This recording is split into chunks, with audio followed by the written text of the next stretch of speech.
Hello, Michael here with another Renderman 22 tutorial. Today we're going to be having a look at render settings and some basic optimization that you can do with them. I've got a little scene set up here. It's just a floor with the robot and a light there on a 3/4. And first thing we'll do is jump into our render settings. So the first thing that you'll see is the common tab. Make sure obviously you've got Renderman selected. You will be looking at color management. I'm not going to go too much into this at the moment. It probably deserves a separate tutorial for things like linear workflow. So if you don't really know about this, don't really worry about it for the moment. If you're just getting started, this tutorial will be fine for that.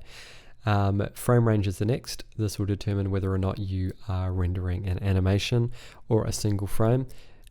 Animation, you just need to determine the frame range, so that can be determined here. So at the moment I've got it set from 1 to 120, so there you go, that's 120 frames from 1 to 120. I'll also show you your output here when you do a batch render. If you're rendering an animation, you need to do a batch render, so make sure you check out my tutorial on batch animation renders for more information there. I'm just going to be doing a single frame though. Renderable camera, that is just the camera that you're going to be rendering from. Most of the time it's going to be your perspective camera unless you've set up a new camera to render from, like I do in the Pixar camera tutorial, so check that out if you want to see how that works. But that's pretty straightforward. So far as these two options go, you set up a lot of that in your AOVs. If you don't know about that, don't worry about that for the moment. I'll do a separate tutorial on AOVs, but your alpha and your Z depth can be done as a pass when you do a batch render. Image size is just the resolution of your image. So I've got it set to HD 540 at the moment. You can set a custom resolution, or you can go off one of the defaults here. You've got 2K, square, and more common things like 1080p, for example. I'm just going to stick with 540 though for now. For checking renders and things like that, 540p is usually fine. So we'll move into the Renderman tab. The first tab that we're going to look at is sampling. And sampling can cause quite a lot of confusion when it comes to getting your renders variance down, or the render noise down. So the first thing we'll look at is not the first few options here, but it's the IPR samples, because it's a good starting point. So we'll run an IPR now, and I'll just dock this. Okay, so the IPR is running at the moment. If I hit C, I can bring up the catalog, and that shows you any of the previous renders that I've done. And if I hit I, it's got the inspector here on the right, which will show the render time if you do a full render on a current frame. So I'll just stop that render there for a moment. So what we're looking at here are two of the most common settings: your max samples and your pixel variance. So max sample is basically the ceiling of which your render is going to sample each pixel up to. And the pixel variance is going to determine how much noise that Renderman is going to look for within that sample range. So up here we've got adaptive sampling. I'll go into that in a second, but for example, this area here is quite noisy, because usually you'll find noise in where dark areas meet light areas, or just areas that are in shade. As you can see, the area that's in light is pretty noise free, but you get a little bit of noise in the grills there and that sort of thing. So I can increase the sample rate to 256 and run the IPR again, and I'll just let that render up to 256. Okay, that's pretty much rendered up to 256 samples. I stopped it a little bit earlier because I got impatient, but as you can see, if we just compare this area, that was at 64 samples, and that's at somewhere around 256. So increasing the ceiling of the sample rates allowed more samples to be taken from those pixels, and therefore as it reduced the noise. Another way of doing this though is, say if I set this down to 64 samples, I could actually reduce the pixel variance. So what Renderman's going to do is look at areas where it thinks there is noise, and it's going to focus more time rendering those. So if I reduce this to say 0.001 and render that again, even though it's at a lower sample rate than 256, we'll still get a pretty clean render. So remembering that this one here was at 64 samples, this was at about 256, and this is at 64, with a much lower pixel variance. So we'll just let that render up for a second. Alright, so here's our 256 samples and here's our 64 samples. So with the lower pixel variance. So as you can see, it has made a bit of difference. However, obviously the 64 sample version is noisier, but if we compare it to the previous 64 sample version, there's a lot more noise at the edge of that shadow. You can see that gradient's a lot nicer. So that's where the pixel variance comes in, and this is explained a little bit easier. I'm just going to clear this when we do a final single render. So what I'll do is set up our samples to be 64 samples. I'll leave the pixel variance as is and the minimum samples at 0. So this is adaptive sampling, which means that Renderman is going to sample a pixel until it thinks there's no noise sort of around it, and sample the surrounding pixels as well, and it will use your max samples to determine the maximum amount of samples it's going to take, as well as the pixel variance to determine how much time it should focus on areas in which it thinks there is noise. Your dark fall off is how basically the cutoff point for blacks, where it will stop rendering it. So we'll say, okay, this pixel is so dark that you're not going to see it anymore, so we're going to stop rendering it, and it will just be, you know, black, and from there it will move up into grays, etc. So what we'll do is we'll set this pixel variance to 0.01 and we'll run a render, and we'll just do a quick bit of optimization here just to sort of compare what the times are going to be on a couple of different sample rates. So 64 samples at 0.01, we'll have a look at what the time is. So that's finished now. If I bring up the integrator by hitting the inspector by hitting I, and that took 27 seconds. So the render is actually pretty clean. If you look at it at its actual resolution on screen, you'll see that at that range without zooming in, you're not seeing any of this noise here. When you have an animation without using the denoiser, which I've gone into in a separate tutorial, you should check that out as well, you will notice the noise because it will sort of the noise will sort of shuffle about a little bit, whereas in a still you're not going to notice it as much. So render time 27 seconds at 64 samples with that pixel variance. So if we were doing an animation, we might say, hey, 27 seconds is okay, and that, you know, that amount of noise is acceptable. If we're going to use denoising, it's probably going to be fine.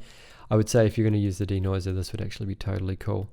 So let's decrease that pixel variance even further. So let's put it at 0.005, keeping the max samples at 64, and run another render and compare the times. Okay, so that's finished with a time of 29 seconds. And if we just compare this area of the shadow here, we should see a little bit of difference. Very fractional bit of difference. It's slightly smoother. For 2 seconds you would need to decide whether or not it's worth it to you. You can probably see it a little bit better in this area here. I'll just maximize that. So small amount of difference there. You can see it underneath there as well.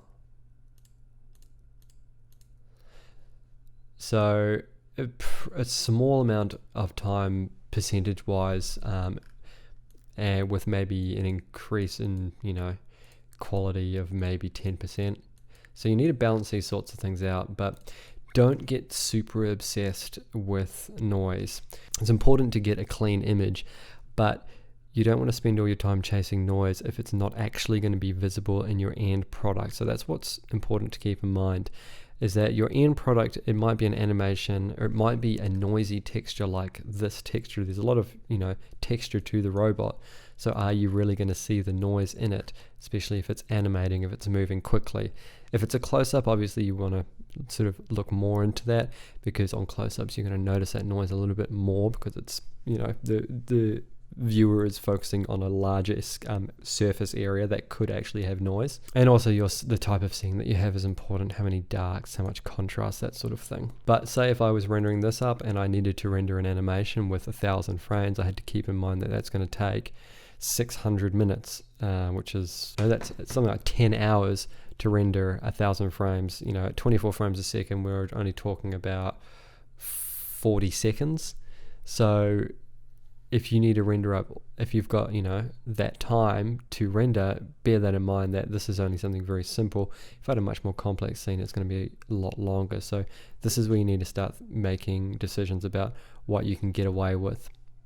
The denoiser is also very important. Make sure you check out that tutorial because it is something you will need to use in your workflow to reduce noise. And also compositing. If you get a pretty clean image across to the compositing side of things, then you can hide a little bit of it with film grain at the back end side of it. You don't really want to do that too much, but it is a way to cover up things a little bit. So the maximum number of samples, as I talked before, is going to be the maximum amount of samples that Renderman takes per pixel based on the variance as well. This is adaptive, however, so with the minimum set to 0, it's going to be the square root of 64. That's how it sort of works it out if you set it to 0. So that's going to be 8, I believe. So you could set it higher if you are noticing a little bit of noise in your, in your image, and you want it to be, if you want to make sure that the minimum sample rate is going to be of a certain quality. However, generally using it as is going to be fine, to be honest. So I normally have it set to 0 anyway. All right, moving on. The integrator, we looked at the Pixar Path Tracer. That's what we've been using, and that is the default. You will basically want to use that most of the time when you're rendering. The only other integrator that you might use is the VCM if you are doing caustics, or if you want to see what your occlusion looks like, you could do an occlusion pass or something like that. But generally, the Pixar Path Tracer is going to be your best and fastest integrator. Depth, I've got the depth. The depth is actually by default set to 10. And to show this, I'm just going to change the scene slightly. I've just got 2 cubes here. I'll render those up so you can see them. So in the same position as where the robot was, with the light in the same position. So that's pretty simple and straightforward. So with our depth is basically determining the path of a light ray and how many bounces it will make until it terminates. So if I set the depth to 1, the light is only going to come out of the ray is only going to come out of the light, or it actually works in reverse. It comes out of the camera and goes to the light, but for the sake of ease, we'll say it's going to the light ray is going to come out of the light and it's going to hit this side here, which is being illuminated from the left. This side here is actually not getting any direct illumination. It's getting a bounce light from here and probably from the floor a little bit. So if I render it with just one light ray and no bounce, you're only going to see illumination on the side of the cubes which are getting direct light. So if I IPR that, you'll be able to see completely dark and light on the sides which are getting light. Now if I increase that to 2, you'll see the bounce light. Now it's not going to be as complex a bounce as, there's actually not a lot of bouncing happening there by the look of it, because those look fairly similar. So that's another way of getting your render times down as well. If you don't see a lot of bouncing in your scene, then you can reduce your render time by reducing the max depth. This will affect the overall image quality. You'll notice that it can start to look a little bit muddy in areas if you don't have many bounces. But if you're just rendering a pass for something that's not very important, or something in the background that you don't really care too much about, and it's not coming out on a separate layer for compositing, then you can do a lot here in the depth to reduce your overall render times and get your final image delivered in post. That's pretty much the most important part there. Light samples, BXDF samples, and indirect samples you can usually leave as default. You can change this to manual if you want to affect the specular subsurface samples and refraction samples, but those are actually covered in your depth parameters. Allow caustics will allow caustic light to accumulate under things like glass, where light is being refracted through to a point. However, with the Pixar Path Tracer, that takes a long time, and it's recommended that you use the Pixar VCM integrator. However, I'll do a separate tutorial for caustics, I think. Accumulative opacity, that's basically if you have the light passing through something like, say, a slightly opaque glass. If you've got multiple of them in a row, basically the opacity will affect the energy of the light path. So eventually it'll terminate the light path. So the last pane of glass, the light coming through it will look the darkest, because there's all these panes of glass stopping the light or reducing the energy of the light passing through each one. The next option is Russian roulette. How this works is if you've got bounces over this depth amount, so we talked about bounces here in depth, over that depth it is going to start terminating light paths at random, and that is controlled further by the threshold. So essentially, if you increase this, say to 4, it's going to be a higher quality image because you're going to get a lot more light rays, but it's going to take a lot longer to render. And if you decrease the threshold, it's going to reduce the amount of rays that are being terminated. And if you increase the threshold, more rays are going to be terminated. However, that's going to end up with a noisier image. And it tends to actually look kind of muddy. So if you're messing with that, that's when you're going to notice it the most. If you're starting out, I wouldn't look too much at this. This is sort of like your sort of last point of trying to reduce time. You can actually squeeze a few seconds out of here if you're doing an animation, and you are, if you're looking at a render time of like 2 minutes or something per frame, and you really want to get it down, you can actually get quite a bit of time out of there if you want. Indirect clamping is just going to clamp indirect light rays. So after a depth of 2, add a luminance of that value.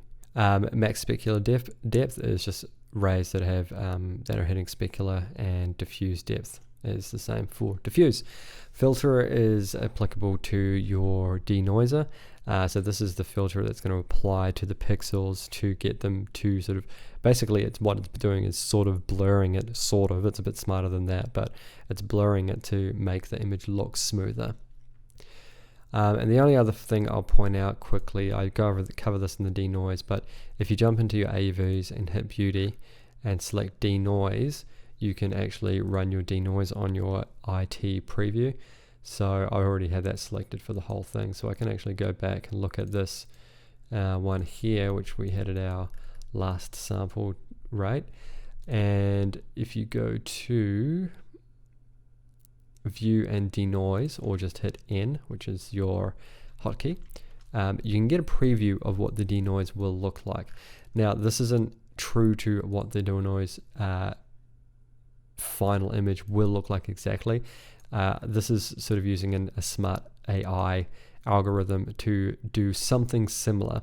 It's a lot quicker than the denoiser. The denoiser takes a few seconds to denoise an image, depending on its complexity and resolution and whatnot. However, this I think is only available to NVIDIA cards. I think it's using some NVIDIA software, but it's a good way of getting a quick preview of how much noise you'll likely get rid of using the denoiser. So as you can see, even at 64 samples, this area here that was quite noisy, as you can see there, is actually not that noisy at all with the denoiser working. So that's why you want to use the denoiser. That's pretty much it though. I think I covered pretty much everything there. So hopefully that helped you out. This is a good starting point for most people to be looking at when they're starting rendering, is to start thinking about getting their images a little bit cleaner. And hopefully that's going to help you get your render times down, particularly for you folks out there that are doing animation. I know it can be a real burden to put your PC on render overnight and not have it finish after 10 hours, whatever animation you're rendering, because it's taking quite a long time. So hopefully that will get that time down for you guys as well. If you like the tutorial though, make sure you click the like button so other people can find it on YouTube. And if you haven't already, make sure you're subscribed, as I do a new tutorial every week for all sorts of things like Renderman and other renderers and 3D software. If you want to stay up to date, check out the Facebook page. Otherwise, you can follow me on Instagram to see more of my work. Links in the description for that. That's it for now though. Thank you very much for watching, and happy rendering.